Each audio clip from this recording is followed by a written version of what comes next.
कानपुर में एक नवजात बच्ची को धोखाधड़ी से हड़पने का मामला सामने आया है, जिसके बाद पीड़ित दंपत्ति ने कोर्ट के आदेश पर नवाबगंज थाने में आरोपियों के खिलाफ मुकदमा दर्ज कराया। आपको बता दें कि नवाबगंज थाना क्षेत्र के आजाद नगर पहलवानपुरवा निवासी सिक्योरिटी गार्ड मुन्ना लाल शुक्ला ने बताया है कि पत्नी सुनीता ने 17 दिसंबर 2022 को बेटी के रूप में चौथी संतान को जन्म दिया था। पत्नी सुनीता नवाबगंज के कोटेदार राजेश त्रिवेदी की दुकान से राशन लेने जाती थी। इसके चलते कोटेदार व उनकी बेटी वर्षा से नजदीकी हो गई। पीड़ित ने बताया कि वर्षा ने सुनीता को समझाया कि राशन कार्ड में नवजात बच्ची के नाम जुड़वा दे, उससे बच्ची के हिस्से का राशन और मुख्यमंत्री कोष से पैसा भी मिलेगा। इसके बाद 30 जनवरी को वर्षा व उनकी पत्नी को लेकर रजिस्ट्री ऑफिस पहुंची। कुछ कागजों पर अंगूठे के निशान लगवाए, फिर एक ऑफिस में सभी लोगों की फोटो खींची गई। 31 जनवरी को वर्षा घर पहुंची और बच्ची के रेटिना की फोटो बनवाने का बहाना कर बच्ची को ले गई और नहीं लौटाई। दंपत्ति ने बच्ची को वापस मांगा तो 50,000 देकर समझौता करने का दबाव बनाया। मतलब गोद देने का हमारा कोई निर्णय नहीं था, हम गोद नहीं देंगे। तुम लोग कर लो, हाँ रुक जाओ। हमारा मुन्ना लाल शुक्ला है। हमारा वैसे तो जन्म हमारा गोंडा में हुआ है, मगर हम लोग यहाँ बचपन से ही रह रहे हैं कानपुर में। अच्छा, हाँ। आपकी बच्ची को किन लोगों ने कैसे अपने पास ले लिया है, नवजात बच्ची को? ये वर्षा त्रिवेदी नाम की जो राशन बांटती हैं और राशन कार्ड भी बनाती हैं, इन्होंने ये राशन कार्ड में विजया का नाम बढ़ाने के लिए ले लिया। क्या नाम है, लेकर गई, कहने लगी इनका आधार कार्ड बनवा दें। नवजात बच्चे का आधार कार्ड आंगनबाड़ी में बनता है, जो कि हमारे यहाँ हमारी फुफुआ सास चलाती हैं। रजिस्ट्री ऑफिस में आप लोगों ने लिखा पढ़ी की कि नहीं हम लोगों ने गोद दे दी? हाँ, नहीं, रजिस्ट्री ऑफिस को ये राशन कार्ड का ऑफिस बताकर हमको लेकर गई थी। कहने लगी राशन कार्ड का ऑफिस ये है, तो यहाँ पर जब हम लिखा पढ़ी करवा देंगे तब तुम्हारी बिटिया का मिलने लगेगा और इसका आधार कार्ड लगेगा, ये बताया। कागज उन्होंने तैयार कराए थे, वो आपने पढ़े नहीं थे? नहीं, वो हमने इनसे कहा था कि हमको एक बार पढ़ के सुना दो, तो ये कहने लगे हम तुम्हारी जमीन जायदाद नामे नहीं करा रहे हैं, बस तुमको राशन ही बढ़ के मिलेगा। तो फिर आपकी बच्ची को कैसे ले गए लिखा पढ़ी कराने के बाद? लिखा पढ़ी कराने के बाद हम चले गए गांव। हमारे यहाँ कुछ रिश्तेदारी में शादी वगैरह थी, खेत में कुछ पानी वानी लगाना, तो हम गांव चले गए। तो ये 5 तारीख को आके इनको झांसा देकर इनसे लेकर चली गई और इनको एक दवा पकड़ा गई।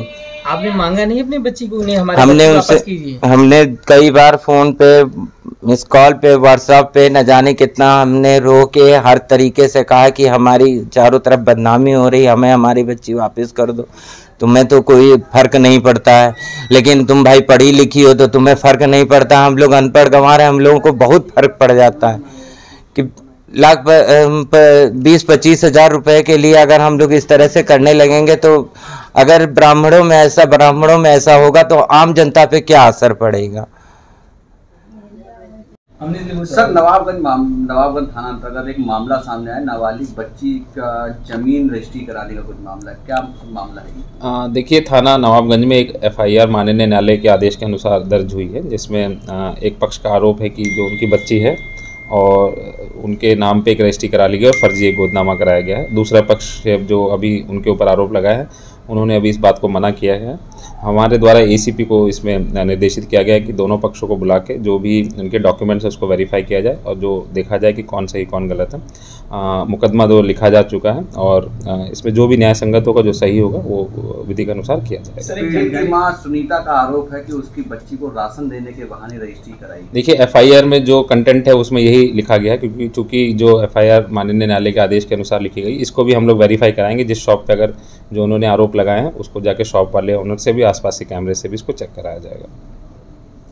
सर, एक सवाल हो रहा है, क्या किसी बच्चे के नाम बच्चे की रजिस्ट्री कराई जा सकती है? ऐसा है पॉसिबल? देखिए, इसके लिए जो नियम होंगे वो हम रजिस्ट्री ऑफिस से भी उसको हम लोग लेंगे और अगर इस प्रकार का अगर नियम है किसी विशेष कंडीशन में अगर कराया जा सकता है तो उसको भी हम लोग जो हमारी जांच है उसमें सम्मिलित करेंगे। कितनी बड़ी बच्ची थी और कितने दिन बाद ये लोग ले गए? 1.25 महीना के बाद। 1.25 महीने के बाद। तो आपने क्यों किस लिए दिया था तुमने अपनी बच्ची? यही कहें कि आधार मेरे के आंगनबाड़ी है, इसमें कबीलत है, तुम यहाँ बनल नहीं है, हम अपने घर में आधार इसके बनवा के ले आएंगे, दे देंगे। तो हम कहा नहीं, मेरे पतिया जी हैं तब। तो कहीं नहीं, तो पतिया ही हैं तो लिखा कहो आधार नहीं बनेगा। और आज बनावे वाले आए हैं, दई तो कबल हम बनवा लेवे। तो कहीं तो हम कहा नहीं अभी हम ऐसे नहीं भेजेंगे, हम भी चली तो कहीं नहीं तुम क्या करे जी हो, कबल तो मेरी थोड़ी तबीयत ख़राब रही, तो कहीं तुम क्या करे जी हो, तो तबीयत ख़राब है और ये दवा एक थोड़े लेके आई रहा, दई गई रहा।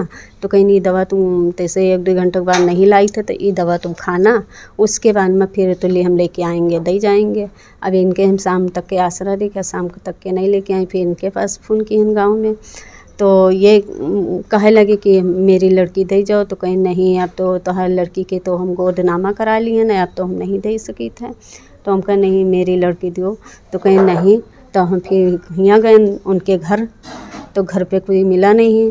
तो कबल थे फिर हम गए, एक जनी वकील ही हैं हमसे मिले वाली, वो उनके पास। तो कहीं कबल थे ठीक है कल देखेंगे, आज तो शाम हुई गए, कल देखेंगे।